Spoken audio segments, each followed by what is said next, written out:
Assalamualaikum warahmatullahi wabarakatuh. Halo teman-teman semua. Perkenalkan, nama aku Risa Sabara. Aku dari Universitas Sultan Ageng Hatta, Prodi Informatika, Fakultas Teknik Angkatan 2024. Dengan NIM 333 724 0041. Di sini aku akan ngobrol bareng kalian yang sedang menonton video ini tentang pengantar teknologi internet. Nah, jadi pengantar teknologi dan internet itu suatu hal yang tidak asing kan, apalagi di era sekarang. Justru itu adalah suatu hal yang sangat penting bagi kehidupan kita saat ini. Kalian juga teman-teman yang sedang menonton, tapi kalian nonton video ini menggunakan internet kan, dan kalian juga menonton ini dengan bantuan teknologi yang ada. Nah, jadi sebelum mengenal lebih dalam tentang teknologi internet tadi, ini aku mau jelasin dulu nih pertama-tama tentang konsep dasar jaringan komputer. Jadi, fondasi dari semua teknologi internet itu adalah jaringan komputer. Jaringan komputer apa sih? Jaringan komputer itu adalah kumpulan perangkat yang saling terhubung untuk berbagi data dan sumber daya. Nah, ada beberapa jenis jaringan berdasarkan cakupan wilayahnya. Nah, yang pertama, sepertinya kalian juga udah sering dengar ya, yang pertama itu ada LAN atau Local Area Network. Nah, itu mencakup area-area kecil.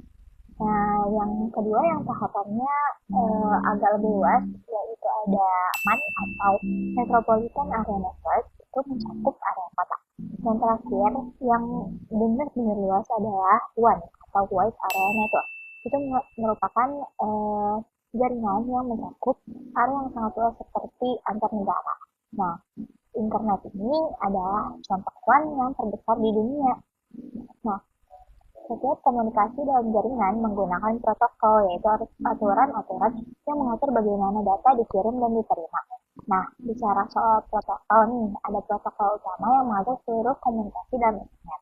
Yang pertama ada protokol TCP/IP yang menjadi bahasa universal internet.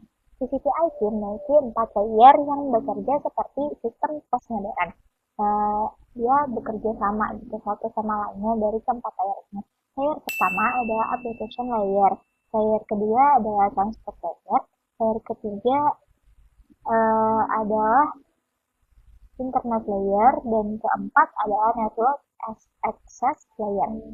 Nah, untuk memahami TCP/IP lebih dalam, ada yang namanya model OSI. Model OSI ini dia lebih detail, dia bukan 4 layer namun ada 7 layer. Nah,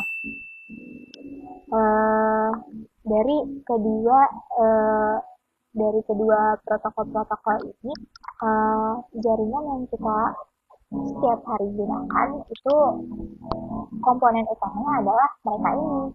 Lanjut, bagaimana sih perangkat-perangkat ini tuh saling mengenali di internet yang begitu besar.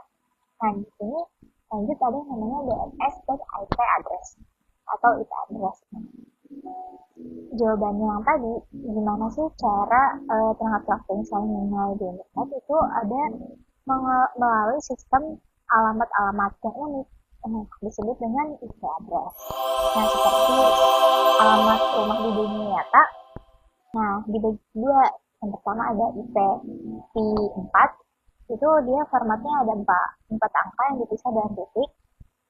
Dan ada IPv6, yaitu formatnya lebih panjang. Nah, lanjut DNS. DNS itu apa sih? DNS itu dia domain name system. Dia tuh yang menerjemahkan nama domain seperti google.com menjadi IP address. Nah, ketika kalian mengetik Google, DNS server akan mencari IP address yang sesuai. Sistem alamat ini memungkinkan kita untuk mengakses website dengan mudah. Nah, setelah browser tahu nih alamat tujuan dia, bagaimana sih sebenarnya proses pengambilan halaman web terjadi? Nah, disinilah teknologi web berperan. Ini ada yang namanya HTTP, HTTPS, dan juga HTML. HTTP atau Hypertext Transfer Protocol adalah protokol yang mengatur komunikasi antara browser dan web server. Ketika kalian mengklik link browser mengirim HTTP request ke server dan server merespon dengan mengirim data halaman web. Nah, karena keamanan menjadi sangat penting, dikembangkanlah HTTPS. Jadi HTTPS itu perkembangan dari HTTP yang lebih secure karena HTTPS ini menambahkan enkripsi SSL atau TLS. Nah, data menjadi terenkripsi saat perjalanan sehingga aman dari penyadapan. Kalian juga bisa lihat di website aman dari ikon gembok di browser itu sendiri. Nah, lanjut ada yang namanya HTML atau Format Hypertext Markup Language. Nah, dia ini menggunakan teks untuk membuat struktur halaman web. HTML bekerja sama dengan CSS untuk tampilan dan JavaScript untuk interaktivitas. Tapi dengan semua data berharga yang mengalir, bagaimana sih kita bisa melindungi sistem dari ancaman? Setelah kita tadi bahas tentang konsep jaringannya, terus ada IP address, protokol-protokol, gimana kita caranya biar data-data kita aman? Nah, di sini ada yang namanya keamanan internet, yaitu ada firewall dan VPN. Nah, keamanan internet menjadi krusial karena ancaman yang terus berkembang. Apalagi sekarang ya, banyak banget tuh penipuan-penipuan online segala macam, pencurian data segala macam, banyak banget. Firewall ini apa sih? Firewall ini dia berperan sebagai penjaga gerbang yang menyaring trafik jaringan berdasarkan rules yang telah ditetapkan. Firewall ini bisa memblokir port tertentu, IP address mencurigakan ataupun jenis trafik tertentu. Jadi kalau misalkan kalian buka satu web tertentu tidak bisa, karena itu ada firewall tadi, dia berfungsi menjaga keamanan kita. Untuk komunikasi yang lebih aman, terutama saat bekerja remote, digunakan VPN atau Virtual Private Network.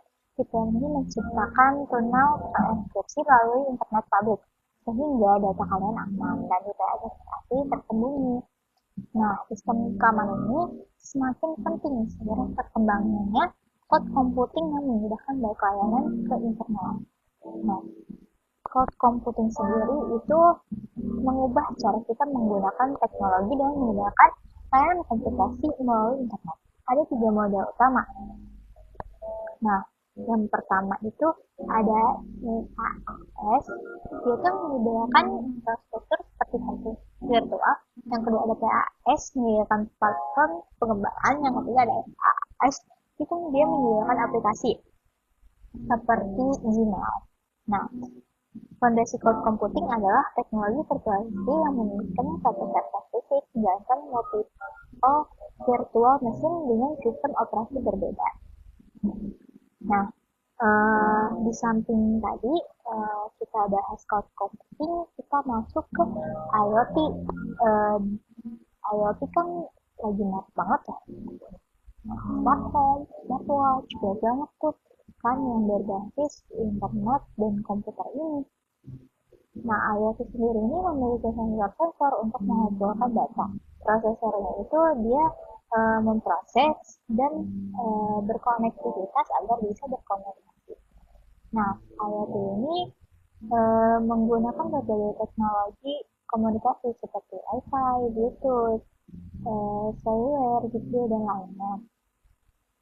Tapi dengan miliaran perangkat IoT yang menghasilkan data real-time, infrastruktur jaringan tradisional mulai terbatas.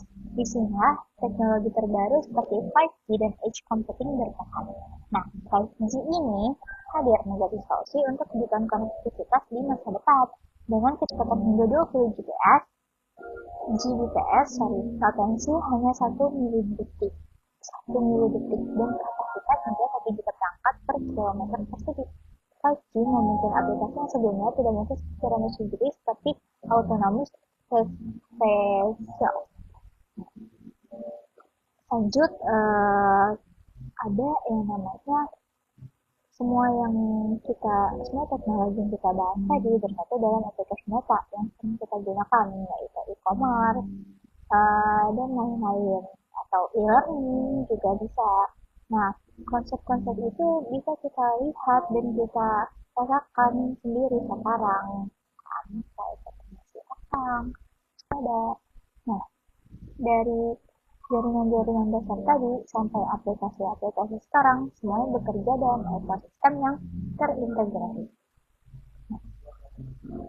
Mungkin cukup sekian penjelasan dari aku. Sebelumnya mohon maaf.